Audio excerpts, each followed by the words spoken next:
јас го направив првото вино во амфора во современа Македонија после 2000 години.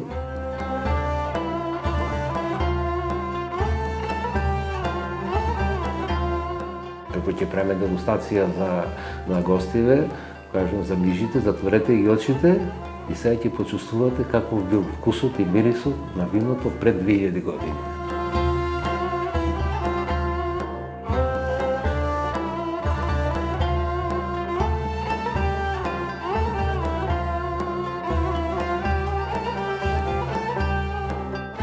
Овде имаме на Плавшник, имаме археолошко наоѓалиште, винарија со амфори, глинени амфори вкопани в земја. Истото е во Стоби, во сите антички градови во Македонија, значи се производувало вино по таа метода. Успеав да најдам глинени амфори, ги увезов од Грузија. Во нив направив една вино од една стара античка сорта, Памит, потеклото од 5-4 век пред нашата ера. Значи, античка сорта на грозје, направена во антички амфори по таа метода.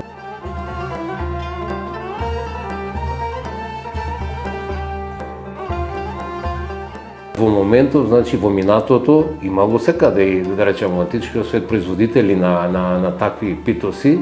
Сега единствено во Грузија се останати мајстори кои имаат тоа познава технологија на производство на такви. Кај нас, за жал, нема занајчи кои би можели да го направат.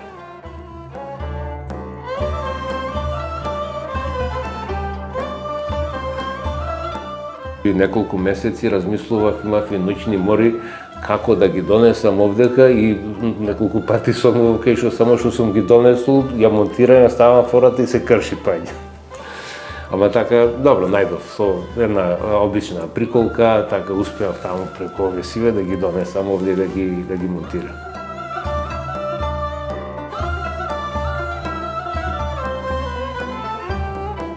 Вила Мал Свети Климент, името го доби нормално со благослов од црквата.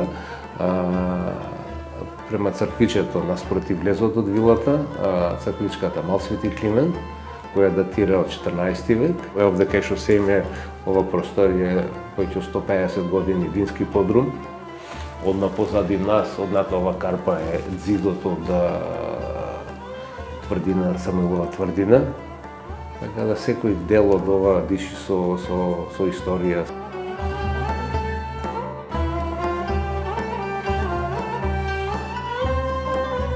5 месеци, од кои ќе заврши тој процес, грузиците тоа го викаат виното да стои со мајката, значи со љушпата, со зрната. И со тоа се добиваат посебни некои ароми, а исто и самото влежување во амфората дава минерални ноти на виното.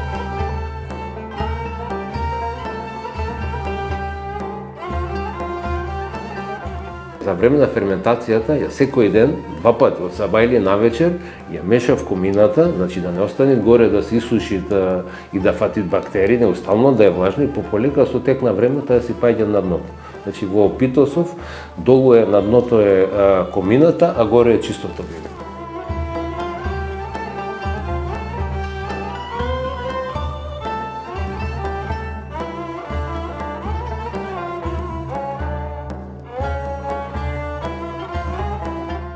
Имаше дилеми дали е посебна сорта, дали не е. На крај со генетска анализа професор Климе Белевски зеде примероци од лозјето, тука е над Велушти, на негде 800-850 метри надморска височина. И со генетска анализа во Словенија се констатира, се утврди дека тоа е фактички станушина. Охридското црно е станушина, али да речеме вака, како брат близнак. Тоа е единствената автохтона македонска сорта на грозје, станушина. Сепак ова станушина, тоа е со охридското црно, заради уникатната микроклима во охридскиот регион, е одвоена како посебна сорта на грозје, која, да речеме, затоа може и да не речеме дека е охридско црно. Значи, така му е називот, охридско црно.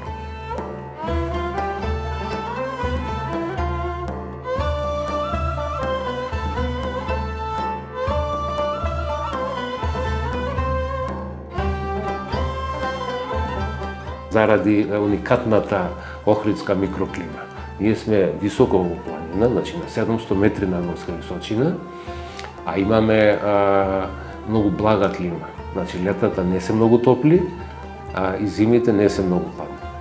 И сите грозја во овој регион имаат за нијанса повисоки вински киселини во однос на грозјата од Тиквешија и од другите региони, а таа винска киселина му дава свежина на вино. Така да нашиот охридски вранец е убав, богат со ароми, ама сепак свеж.